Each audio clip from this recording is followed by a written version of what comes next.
फरवरी से इंतजार कर रहे थे। मैं मन की बात के माध्यम से एक बार फिर आपके बीच, अपने परिवारजनों के बीच आया हूं। एक बड़ी प्यारी सी उक्ति है, इति विदा पुनर्मिलनाय। इसका अर्थ भी उतना ही प्यारा है। मैं विदा लेता हूं फिर मिलने के लिए। इसी भाव से मैंने फरवरी में आपसे कहा था कि चुनाव नतीजों के बाद फिर मिलूंगा, और आज मन की बात के साथ मैं आपके बीच फिर हाजिर हूं। उम्मीद है आप सब अच्छे होंगे, घर में सबका स्वास्थ्य अच्छा होगा। और अब तो मानसून भी आ गया है, और जब मानसून आता है तो मन भी आनंदित हो जाता है। आज से फिर एक बार हम मन की बात में ऐसे देशवासियों की चर्चा करेंगे जो अपने कामों से समाज में, देश में बदलाव ला रहे हैं। हम चर्चा करेंगे हमारी समृद्ध संस्कृति की, गौरवशाली इतिहास की और विकसित भारत के प्रयास की। साथियों, फरवरी से लेकर अब तक जब भी महीने का आखिरी रविवार आने को होता था, तब मुझे आपसे इस संवाद की बहुत कमी महसूस होती थी। लेकिन मुझे ये देखकर बहुत अच्छा भी लगा कि इन महीनों में आप लोगों ने मुझे लाखों संदेश भेजे।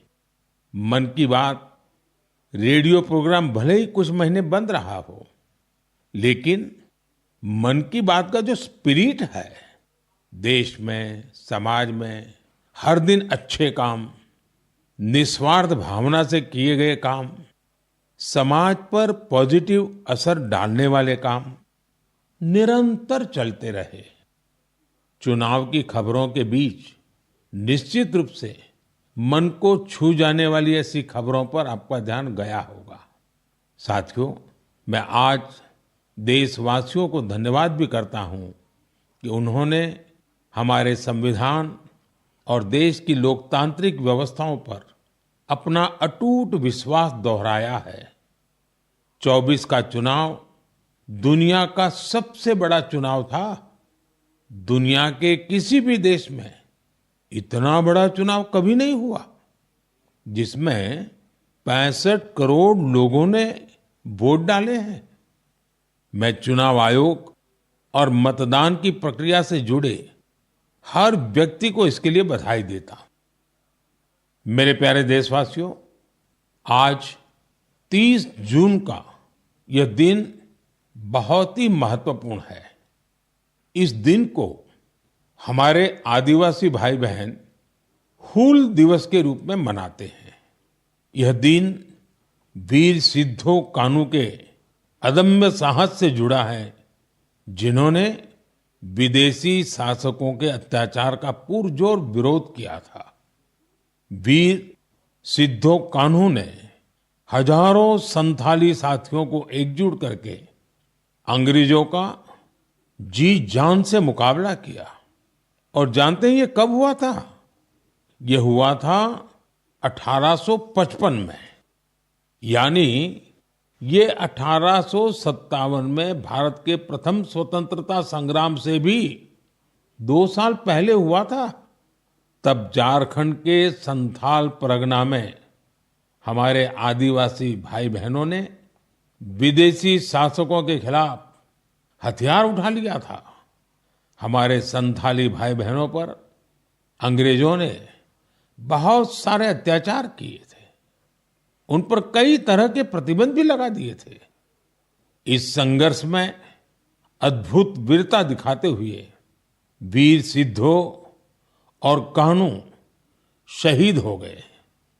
झारखंड की भूमि के इन अमर सपूतों का बलिदान आज भी देशवासियों को प्रेरित करता है।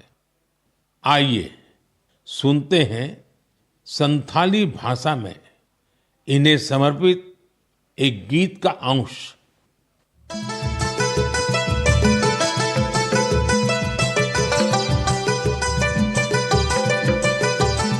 सीधा कानू बोल बुया मनावे 29 जन जहां दिसमरिया मरंग हुंदो सांताल हुलका सांताल हुंदो आंदोड़लिना इंग्रेज कानून भंगोड़लिना जुमी बंजो एसपीटी एकेला गुइना जंगारे पैगान साड़ी कने घाम जा उनको होले बुया होले होले। मेरे प्यारे साथियों, अगर मैं आपसे पूछूं कि दुनिया का सबसे अनमोल रिश्ता कौन सा होता है, तो आप जरूर कहेंगे मां। हम सबके जीवन में मां का दर्जा सबसे ऊंचा होता है।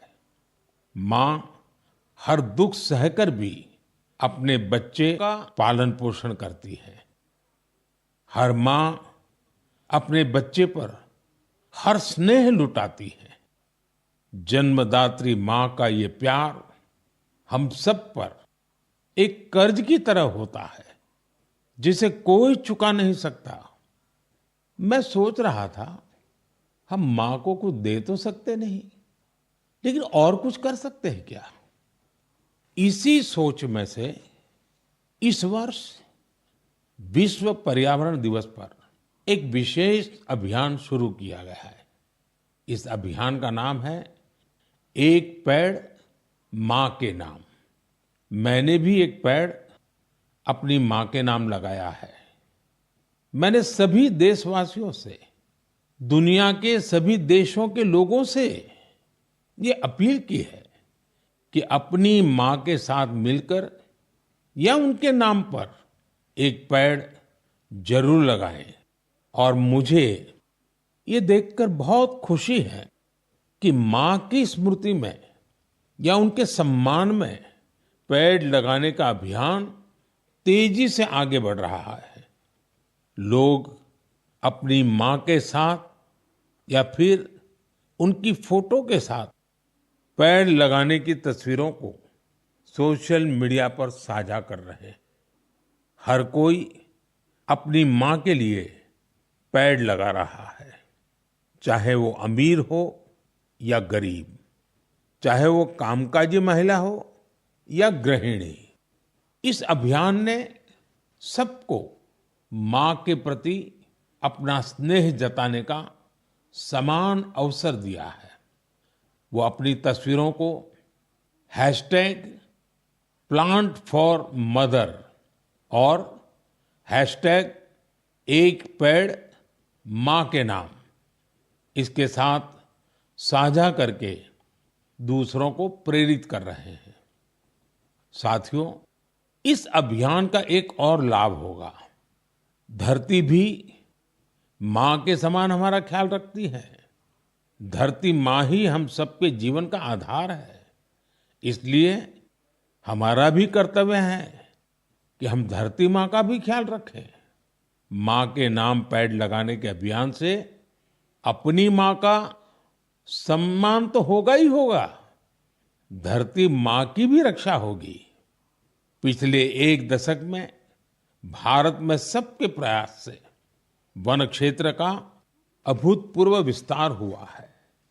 अमृत महोत्सव के दौरान देश भर में 60,000 से ज्यादा अमृत सरोवर भी बनाए गए हैं।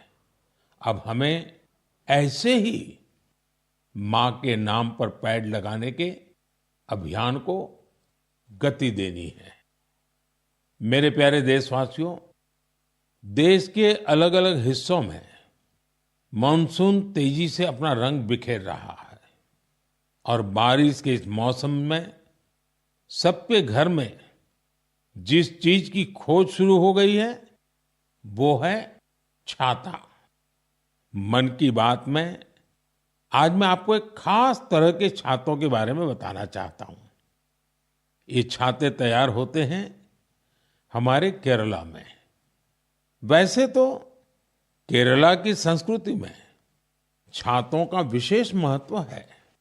छाते वहां कई परंपराओं और विधि विधान का अहम हिस्सा होते हैं। लेकिन मैं जिस छाते की बात कर रहा हूं वो है कार्थुम्बी छाते और इन्हें तैयार किया जाता है केरला के अट्टापडी में। ये रंग बिरंगे छाते बहुत शानदार होते हैं और खासियत ये कि इन छातों को केरला की हमारी आदिवासी बहनें तैयार करती हैं।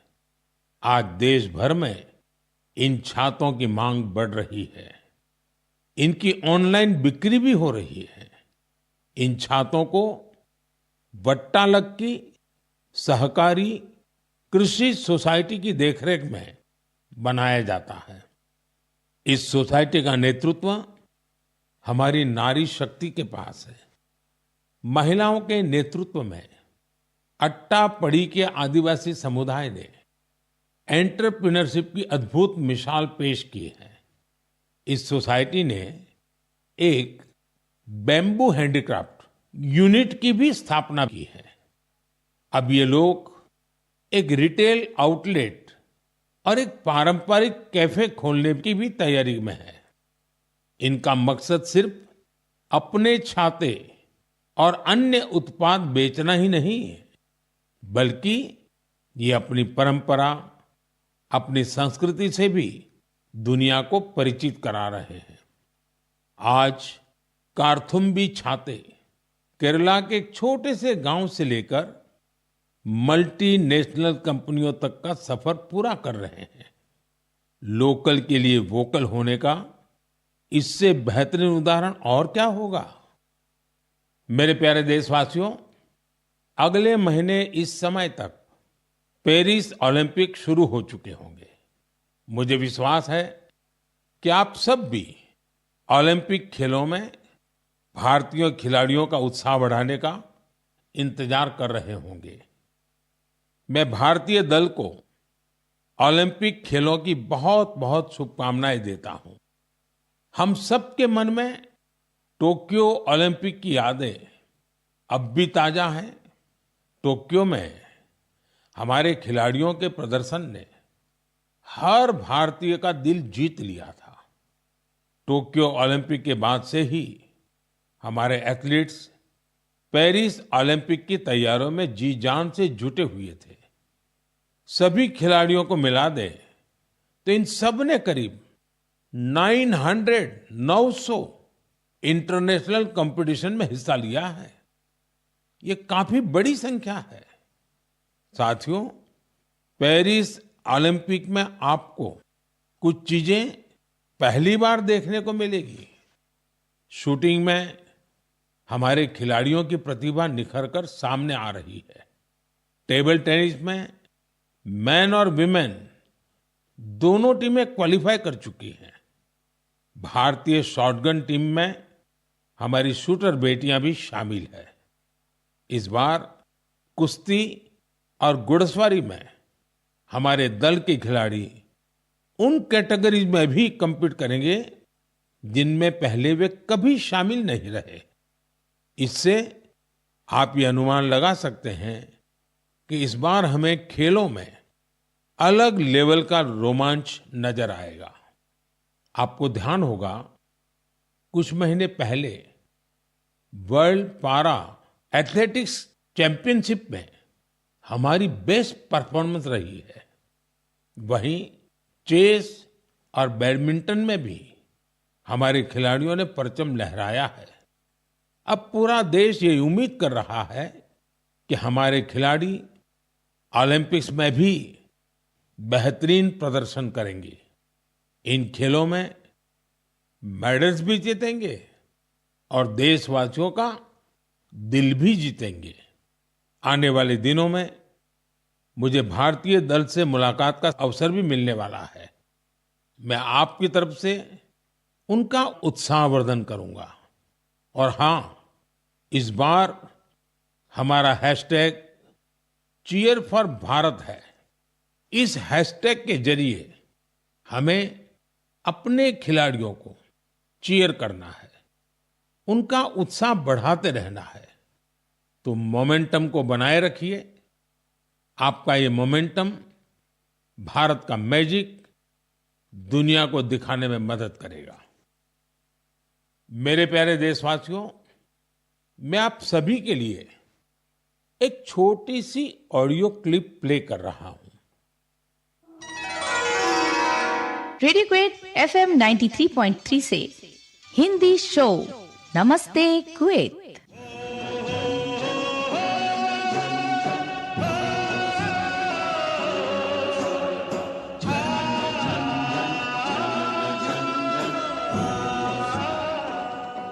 एक ऐसा कार्यक्रम जिसमें हम बात करेंगे कुवैत भारत संबंध के बारे में, कुवैत भारत संस्कृति के बारे में और उस रिश्ते के बारे में जो दोनों देशों को अलग-अलग क्षेत्रों में जोड़ता है। इस रेडियो कार्यक्रम को सुनकर आप भी हैरत में पड़ गए ना? तो आइए आपको इसके पीछे की पूरी बात बताते हैं। दरअसल ये कुवैत रेडियो के एक प्रसारण की क्लिप है। अब आप सोचेंगे कि बात हो रही है कुवैत की, तो वहां हिंदी कहां से आ गई? दरअसल कुवैत सरकार ने अपने नेशनल रेडियो पर एक विशेष कार्यक्रम शुरू किया है और वो भी हिंदी में। कुवैत रेडियो पर हर रविवार को इसका प्रसारण आधे घंटे के लिए किया जाता है। इसमें भारतीय संस्कृति के अलग अलग रंग शामिल होते हैं। हमारी फिल्में और कला जगत से जुड़ी चर्चाएं वहां भारतीय समुदाय के बीच बहुत लोकप्रिय हैं। मुझे तो यहां तक बताया गया है कि कुवैत के स्थानीय लोग भी इसमें खूब दिलचस्पी ले रहे हैं। मैं कुवैत की सरकार और वहां के लोगों का हृदय से धन्यवाद करता हूं, जिन्होंने ये शानदार पहल की है। साथियों, आज दुनिया भर में हमारी संस्कृति का जिस तरह गौरवगान हो रहा है, उससे किस भारतीय को खुशी नहीं होगी? अब जैसे तुर्कमेनिस्तान में इस साल मई में वहां के राष्ट्रीय कवि की 300वीं जन्म जयंती मनाई गई। इस अवसर पर तुर्कमेनिस्तान के राष्ट्रपति ने दुनिया के 24 प्रसिद्ध कवियों की प्रतिमाओं का अनावरण किया। इनमें से एक प्रतिमा गुरुदेव रविंद्रनाथ टैगोर जी की भी है। ये गुरुदेव का सम्मान है, भारत का सम्मान है। इसी तरह जून के महीने में 2 कैरेबियाई देश सूरीनाम और सेंट विंसेंट एंड द ग्रेनाडीज ने अपने इंडियन हेरिटेज को पूरे जोश और उत्साह के साथ सेलिब्रेट किया। सूरीनाम में हिंदुस्तानी समुदाय हर साल 5 जून को इंडियन अराइवल डे और प्रवासी दिन के रूप में मनाता है। यहां तो हिंदी के साथ ही भोजपुरी भी खूब बोली जाती है। सेंट विंसेंट एंड द ग्रेनाडीज में रहने वाले हमारे भारतीय मूल के भाई बहनों की संख्या भी करीब 6000 है। उन सबको अपनी विरासत पर बहुत गर्व है। 1 जून को इन सब ने इंडियन अराइवल डे को जिस धूमधाम से मनाया, उससे उनकी ये भावना साफ झलकती है। दुनिया भर में भारतीय विरासत और संस्कृति का जब ऐसा विस्तार दिखता है, तो हर भारतीय को गर्व होता है। साथियों, इस महीने पूरी दुनिया ने 10वें योग दिवस को भरपूर उत्साह और उमंग के साथ मनाया है। मैं भी जम्मू कश्मीर के श्रीनगर में आयोजित योग कार्यक्रम में शामिल हुआ था। कश्मीर में युवाओं के साथ साथ बहनों बेटियों ने भी योग दिवस में बढ़ चढ़ करके हिस्सा लिया। जैसे जैसे योग दिवस का आयोजन आगे बढ़ रहा है, नए नए रिकॉर्ड्स बन रहे हैं। दुनिया भर में योग दिवस ने कई शानदार उपलब्धियां हासिल की हैं। सऊदी अरब में पहली बार एक महिला अल हनौफ साद जी ने कॉमन योगा प्रोटोकॉल को लीड किया। ये पहली बार है जब किसी सऊदी महिला ने किसी मेन योगा सेशन को इंस्ट्रक्ट किया हो। इजिप्ट में इस बार योग दिवस पर एक फोटो कंपटीशन का आयोजन किया गया। नील नदी के किनारे, रेड सी के बीचेज पर और पिरामिडों के सामने योग करते लाखों लोगों की तस्वीरें बहुत लोकप्रिय हुई। अपने मार्बल बुद्धा स्टैचू के लिए प्रसिद्ध म्यांमार का मारा विजरा पैगोडा कॉम्प्लेक्स दुनिया में मशहूर है। यहाँ भी 21 जून को शानदार योगा सेशन का आयोजन हुआ। बहरीन में दिव्यांग बच्चों के लिए एक स्पेशल कैंप का आयोजन किया गया। श्रीलंका में यूनेस्को हेरिटेज साइट के लिए मशहूर गोल्फ फोर्ट में एक यादगार योगा सेशन हुआ। अमेरिका के न्यूयॉर्क में ऑब्जर्वेशन डेक पर भी लोगों ने योग किया। मार्शल आइलैंड पर भी पहली बार बड़े स्तर पर हुए योग के कार्यक्रम में यहाँ के राष्ट्रपति जी ने भी हिस्सा लिया। भूटान के थिम्पू में भी एक बड़ा योग दिवस का कार्यक्रम हुआ, जिसमें मेरे मित्र प्रधानमंत्री टोबगे भी शामिल हुए। यानी दुनिया के कोने कोने में योग करते लोगों के विहंगम दृश्य हम सब ने देखे। मैं योग दिवस में हिस्सा लेने वाले सभी साथियों का हृदय से आभार व्यक्त करता हूं। मेरा आपसे एक पुराना आग्रह भी रहा है। हमें योग को केवल एक दिन का अभ्यास नहीं बनाना है। आप नियमित रूप से योग करें। इससे आप अपने जीवन में सकारात्मक बदलावों को जरूर महसूस करेंगे। साथियों, भारत के कितने ही प्रोडक्ट्स हैं जिनकी दुनिया भर में बहुत डिमांड है, और जब हम भारत के किसी लोकल प्रोडक्ट को ग्लोबल होते देखते हैं तो गर्व से भर जाना स्वाभाविक है। ऐसा ही एक प्रोडक्ट है अराकू कॉफी। अराकू कॉफी आंध्र प्रदेश के अल्लूरी सीताराम राजू जिले में बड़ी मात्रा में पैदा होती है। ये अपने रिच फ्लेवर और अरोमा के लिए जानी जाती है। अराकू कॉफी की खेती से करीब 1.5 लाख आदिवासी परिवार जुड़े हुए हैं। अराकू कॉफी को नई ऊंचाई देने में गिरिजन कोऑपरेटिव की बहुत बड़ी भूमिका रही है। इसने यहाँ के किसान भाई बहनों को एक साथ लाने का काम किया और उन्हें अराकू कॉफी की खेती के लिए प्रोत्साहन दिया। इससे इन किसानों की कमाई भी बहुत बढ़ गई है। इसका बहुत लाभ कोंडा डोरा आदिवासी समुदाय को भी मिला है। कमाई के साथ साथ उन्हें सम्मान का जीवन भी मिल रहा है। मुझे याद है एक बार विशाखापत्तनम में आंध्र प्रदेश के मुख्यमंत्री चंद्रबाबू नायडू गारू के साथ मुझे इस कॉफी का स्वाद लेने का मौका मिला था। इसके टेस्ट की तो पूछिए ही मत, कमाल की होती है ये कॉफी।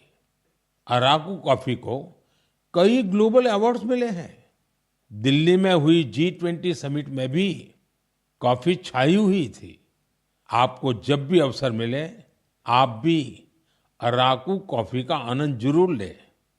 साथियों, लोकल प्रोडक्ट को ग्लोबल बनाने में हमारे जम्मू कश्मीर के लोग भी पीछे नहीं हैं। पिछले महीने जम्मू कश्मीर ने जो कर दिखाया है वो देश भर के लोगों के लिए भी एक मिसाल है। यहाँ के पुलवामा से स्नो पीज की पहली खेप लंदन भेजी गई। कुछ लोगों को ये आइडिया सूझा कि कश्मीर में उगने वाली एक्सोटिक वेजिटेबल्स को क्यों न दुनिया के नक्शे पर लाया जाए। बस फिर क्या था, चकुरा गांव के अब्दुल राशिद मीर जी इसके लिए सबसे पहले आगे आए। उन्होंने गांव के अन्य किसानों की जमीन को एक साथ मिलाकर स्नो पीज उगाने का काम शुरू किया और देखते ही देखते स्नो पीज कश्मीर से लंदन तक पहुंचने लगी। इस सफलता ने जम्मू कश्मीर के लोगों की समृद्धि के लिए नए द्वार खोले हैं। हमारे देश में ऐसे यूनिक प्रोडक्ट्स की कमी नहीं है। आप ऐसे प्रोडक्ट्स को #myproductmypride के साथ जरूर शेयर करें। मैं इस विषय पर आने वाले मन की बात में भी चर्चा करूंगा। मम प्रियाः देशवासिनः अद्य अहम किंचित चर्चा संस्कृत भाषायाम आरभे। आप सोच रहे होंगे कि मन की बात में अचानक संस्कृत में क्यों बोल रहा हूं? इसकी वजह है आज संस्कृत से जुड़ा एक खास अवसर। आज 30 जून को आकाशवाणी का संस्कृत बुलेटिन अपने प्रसारण के 50 साल पूरे कर रहा है। 50 वर्षों से लगातार इस बुलेटिन ने कितने ही लोगों को संस्कृत से जोड़े रखा है। मैं ऑल इंडिया रेडियो परिवार को बधाई देता हूं। साथियों, संस्कृत की प्राचीन भारतीय ज्ञान और विज्ञान की प्रगति में बड़ी भूमिका रही है। आज के समय की मांग है कि हम संस्कृत को सम्मान भी दें और उसे अपने दैनिक जीवन से भी जोड़ें। आजकल ऐसा ही एक प्रयास बेंगलुरु में कई और लोग कर रहे हैं। बेंगलुरु में एक पार्क है, कब्बन पार्क। इस पार्क में यहाँ के लोगों ने एक नई परंपरा शुरू की है। यहाँ हफ्ते में एक दिन हर रविवार बच्चे, युवा और बुजुर्ग आपस में संस्कृत में बात करते हैं। इतना ही नहीं, यहाँ वाद विवाद के कई सेशन भी संस्कृत में ही आयोजित किए जाते हैं।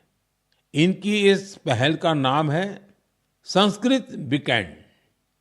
इसकी शुरुआत एक वेबसाइट के जरिए समष्टि गुब्बी जी ने की है। कुछ दिनों पहले ही शुरू हुआ ये प्रयास बेंगलुरु वासियों के बीच देखते ही देखते काफी लोकप्रिय हो गया है। अगर हम सब इस तरह के प्रयास से जुड़े तो हमें विश्व की इतनी प्राचीन और वैज्ञानिक भाषा से बहुत कुछ सीखने को मिलेगा।